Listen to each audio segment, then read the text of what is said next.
का स्वागत है। प्रदेश के सबसे बड़े एसएमएस अस्पताल के नवनियुक्त अधीक्षक डॉक्टर विनय मल्होत्रा ने कार्यभार संभालने के साथ ही अपनी प्राथमिकताओं पर काम करना शुरू कर दिया है।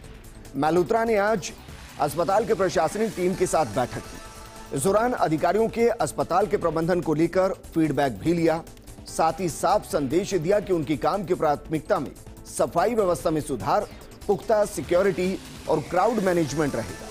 इस मौके पर नवनियुक्त अधीक्षक डॉक्टर विनय मल्होत्रा से खास बातचीत की हमारे सहयोगी विकास शर्मा ने। आप भी सुनिए। प्रदेश के सबसे बड़े एसएमएस अस्पताल में नए मुखिया के रूप में डॉक्टर विनय मल्होत्रा ने जिम्मेदारी संभाली है। हमारे साथ मौजूद है डॉक्टर विनय मल्होत्रा, जो कि आज जो विभाग के जितने भी और जो डॉक्टर्स हैं उनसे पूरी चर्चा कर रहे हैं अस्पताल की व्यवस्थाओं को लेकर के। उनसे बात करते हैं। सर, एक बड़ी जिम्मेदारी मिली है, बड़ी टास्क मिली है और सरकार ने बड़ा विश्वास जताया आप पे। क्या मानते हैं, क्या चुनौतियाँ मानते हैं अस्पताल को रन करने के लिए?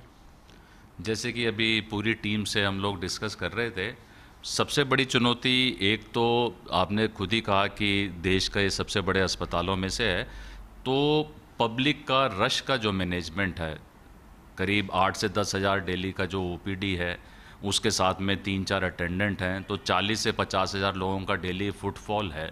तो जब इतना रश आएगा तो उनको मैनेज करना, उनको असुविधा नहीं हो, ओपीडी में ठीक से दिखा सकें, रजिस्ट्रेशन प्रॉपर हो, उसके लिए अगर काउंटर्स बढ़ाने पड़ेंगे तो काउंटर्स बढ़ाएंगे। वो जो ओपीडी में आ रहे हैं उनको जांच की सुविधा प्रॉपर मिले, समय से उनका जांच हो जाए, उसमें परेशानी नहीं हो। उसके अलावा हम जैसे अभी टीम से डिस्कस कर रहे थे सफाई व्यवस्था, कि सफाई व्यवस्था जितनी अच्छी से अच्छी कर सकें। टॉयलेट्स की सफाई है, फिर लिफ्ट्स हैं, कुछ लिफ्ट ख़राब रहती हैं तो लिफ्ट का मैनेजमेंट है कि नई लिफ्ट अगर चाहिए या लिफ्ट रिपेयर होनी है तो उस तरफ हम ध्यान दें। वो सिक्योरिटी से हम इसी बारे में चर्चा कर रहे थे कि जैसे अभी इन दिनों अखबार में भी कई बार पढ़ने में आया कि मरीज के अटेंडेंट का मोबाइल चोरी हो गया, वार्ड में लपके आ गए जो कि मरीज के अटेंडेंट्स को बाहर दवाइयों के लिए ले गए। तो इस तरह की घटनाओं की पुनरावृत्ति नहीं हो तो इसको कैसे रोक सकते हैं। तो वही हम उनकी गार्ड्स की भी व्यू पॉइंट देख रहे थे, उनकी समस्याएं भी समझ रहे थे।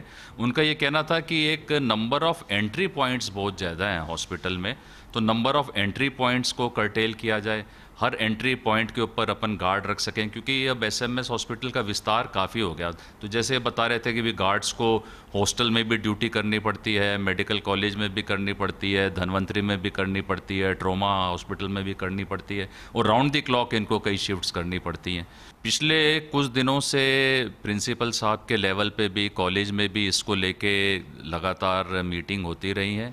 इसके अलग अलग विभागों से नोडल अधिकारी प्रभारी नियुक्त किए हैं और इसके ऊपर काफ़ी ब्रेनस्टॉर्मिंग हुई है। सब ने अपने अपने डिपार्टमेंट्स को दोबारा से देखा है कि कैसे हम इसमें और बढ़ा सकते हैं, क्योंकि ऐसा माना जाता है कि जितने भी अपने पेशेंट आ रहे हैं उनमें से 70 से 80% इस योजना से लाभान्वित हैं ही, तो 10% क्यों रहे ये फिगर, ये क्यों नहीं बढ़े? तो इस फिगर को अपन कैसे बढ़ा सकते हैं, कहाँ पे लूप होल है, at the time of registration हो या जहाँ उसकी बीएसटी जो भर्ती का टिकट बन रहा है वहीं से हो, या वार्ड में जब वो पहुँचा वहाँ हो, वार्ड के इंचार्ज के लेवल पे हो, रेजिडेंट डॉक्टर के लेवल पे हो। तो ये सारे जो व्यू पॉइंट्स हैं उनको हम कंसिडर करते हुए ये प्रयास है कि इसकी संख्या को ज़्यादा से ज़्यादा बढ़े। इस तरह की जो है इस पे अपने को थोड़ा सा गौर करना पड़ेगा कि अटेंडेंट्स के ऊपर भार कम से कम हो। जो जांच के सैंपल लेके मरीज के अटेंडेंट्स इधर से उधर भटकते रहते हैं, उनको जो पहली बार एसएमएस में आता है तो उसको पता ही नहीं चलता उसको कौन से कमरे में जाना है, सेंट्रल लैब कहाँ पर है, एक्सरे कहाँ पे है, सोनोग्राफी कहाँ पर है। तो साइनेजेस भी अगर जैसे हम बढ़ा सकें और हेल्प डेस्क ज़्यादा क्रिएट कर सकें और बेड साइड ही जो सुविधा उसको ज़्यादा से ज़्यादा ये जांचों की और दवाइयों से मिल सके। अगर बात करें मुख्य फोकस की, तो कोई 2 ऐसे बिंदु या 3 ऐसे बिंदु जिन पर आपका विशेष फोकस रहेगा ताकि मरीजों को राहत मिल सके? एक तो सफाई व्यवस्था, दूसरा क्राउड का मैनेजमेंट और तीसरा सिक्योरिटी।